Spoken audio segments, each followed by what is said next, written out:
IKhanWhisper here, back with the yearly tradition of reading some creepypastas around Halloween time.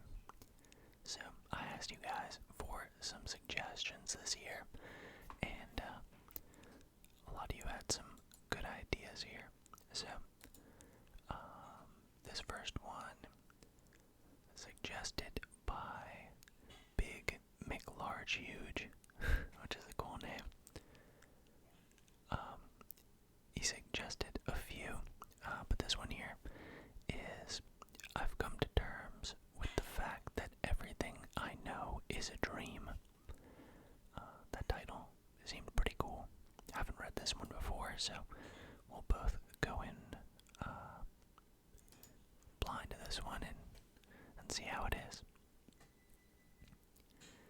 Alright, so I think it's written as like, I don't know, a Reddit or blog post, or I don't know when it was created, but that's kind of the framing of this.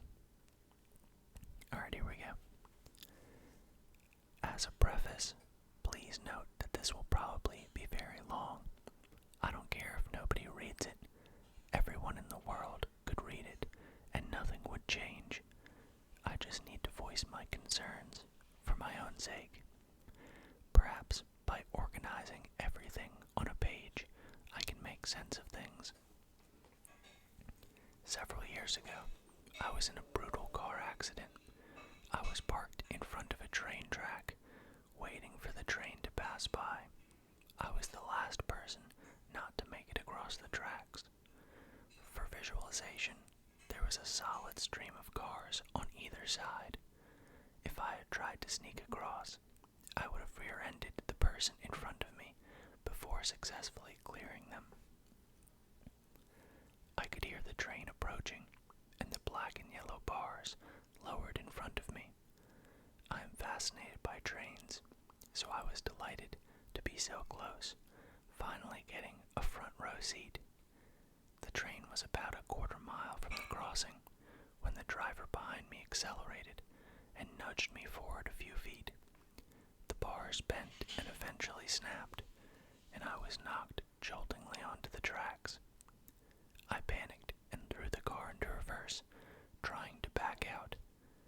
The other car apparently had more horsepower, however, and to my horror, my car door aligned perfectly with the cattle guard on the front of the train. I scrambled to get out of the car, but forgot about my seatbelt. I nearly strangled myself trying to get free. By the time I unlatched it, it was too late. One fraction of a second of the loudest sound I had ever heard, and then blackness and silence. I was certain that I had died.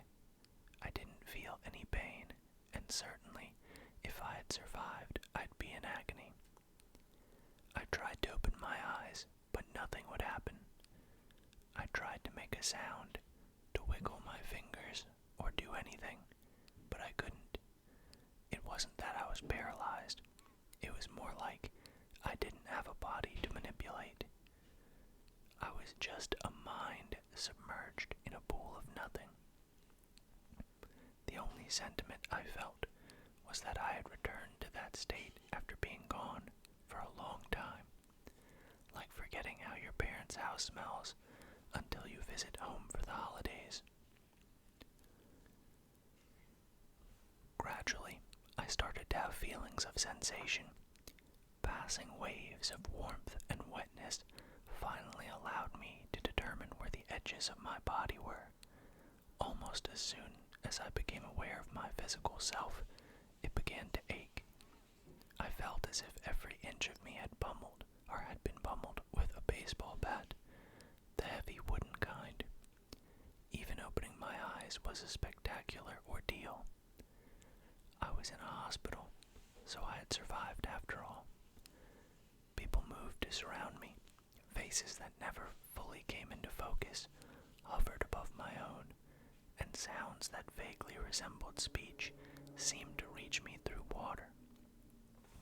It wasn't long before I felt weak again, and my eyes closed. This fading in and out of consciousness lasted for what felt like a very long time, maybe months. Though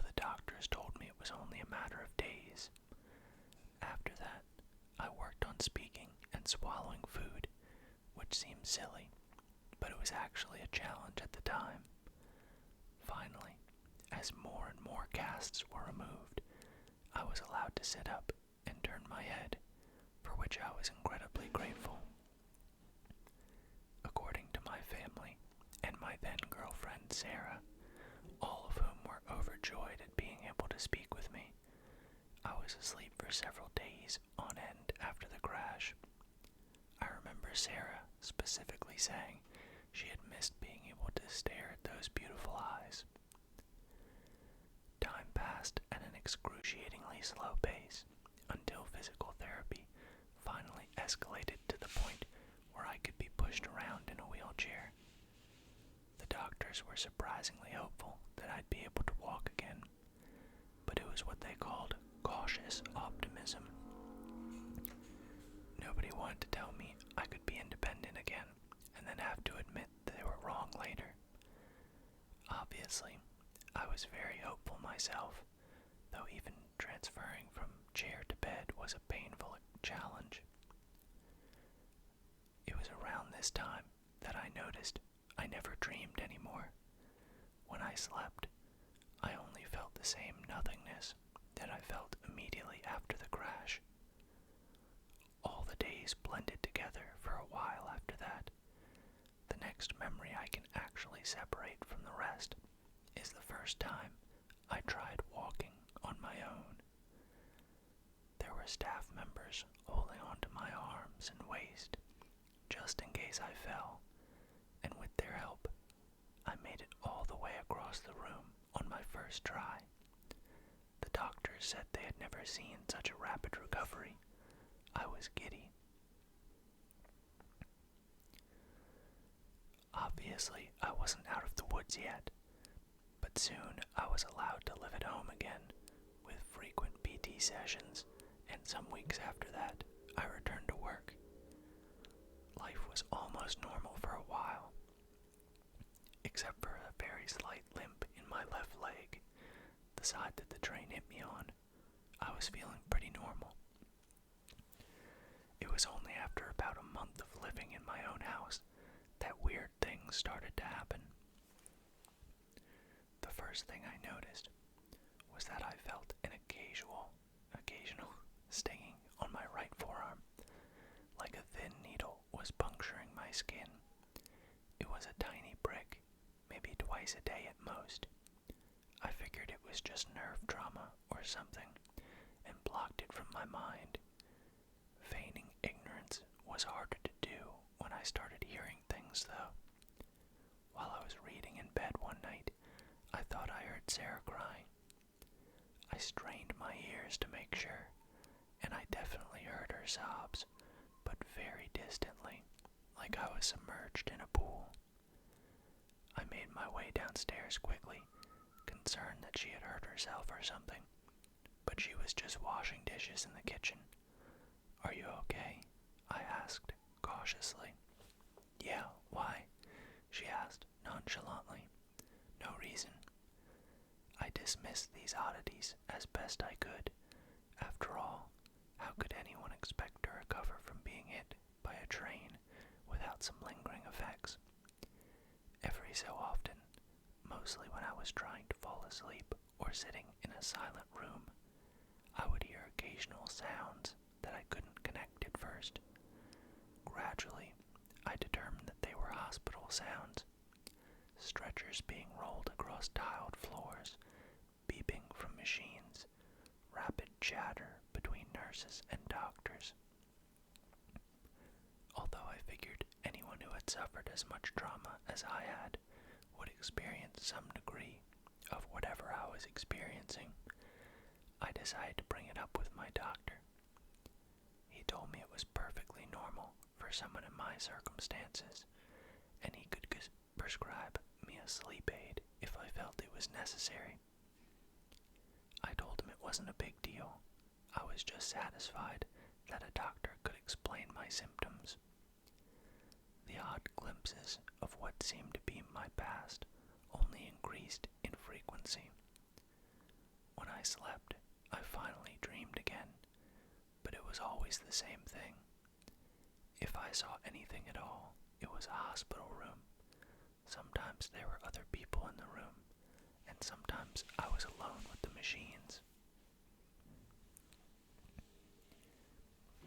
There was one night in particular in which the dream was more vivid and gripping than usual.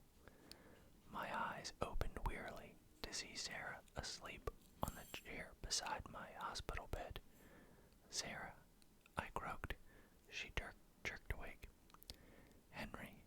She scrambled to my side, clutching my hand. At this point, it occurred to me that I was dreaming. I stared right into Sarah's eyes. "I'm asleep right now." She seemed concerned. "No, Henry, you're finally awake. I'm right here. It's been so long." "Of course you would say that. You're a part of my dream." I smiled, amused. "I'll probably wake up any second." But as I spoke, the familiar soreness caught up to me all at once. It practically knocked the wind from my lungs. "Henry, no." Her distress was now evident. "I don't know what you're talking about. Stay with me, Henry. Stay awake. Look at me." I shook my head defiantly and closed my eyes. When I opened them, I was back in my own bed. It was about 3 in the morning. I sat awake, pondering what I had just seen. I thought I heard Sarah crying again, even though I could see her sleeping beside me. When Sarah finally woke, she rolled over and laid an arm across my chest. "Good morning, big guy," she smiled groggily. "If I was asleep right now, would you tell me?" I asked. "What?" she chuckled. "That's kinda heavy stuff to drop on a sleepy person." "Just bear with me. If I was asleep right now, dreaming, would you tell me?" "Well, I feel pretty real," she noted, patting different parts of her body. "Do you think I'm not real?" "Of course not," I said. We got ready for our day.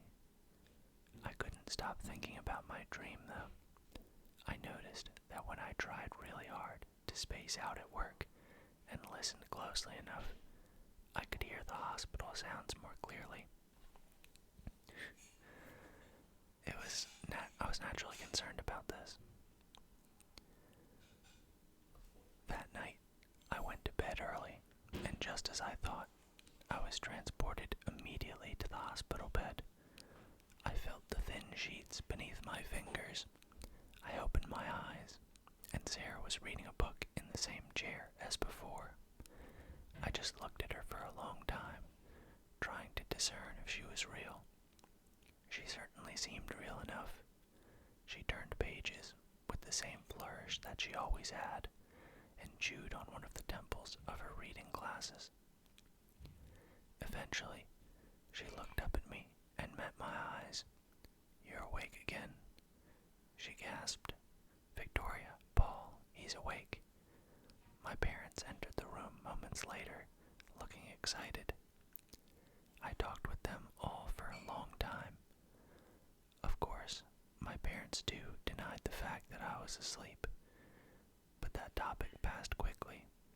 Instead, we discussed my condition.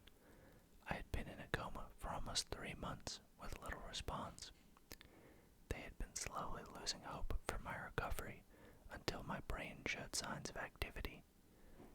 Since that time, they had been visiting me frequently, hoping that I would wake up. It seemed a pretty convincing story. After many hours of talking, I had to stop. I was legitimately sleepy.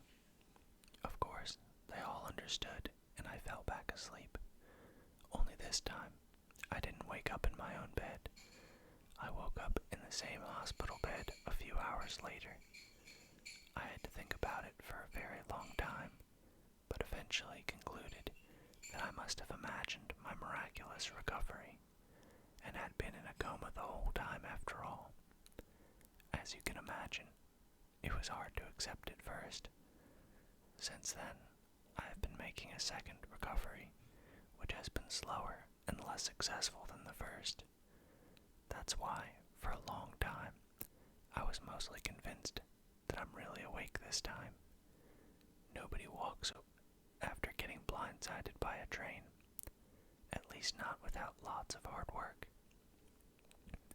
I've still only left my wheelchair on crutches, and it's been 6 years.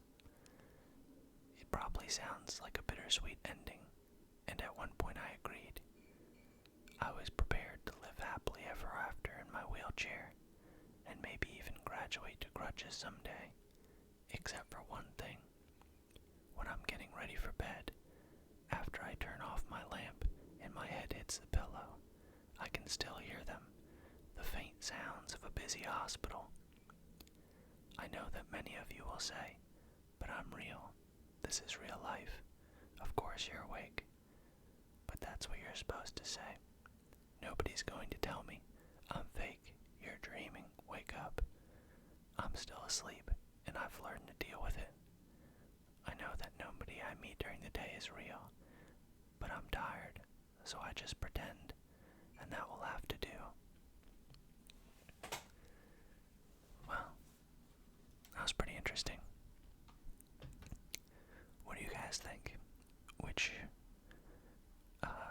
Leave in the comments which version of reality you think was real, or if there's a third reality he hasn't woken up to yet, or something different altogether. But yeah, that was a pretty fun one. Hope you guys enjoyed it. Happy Halloween if this comes out on Halloween. If I release it another day, well, happy November, I guess, probably. But yeah, leave a like or a comment if you enjoyed the video, and I'll see you guys next time.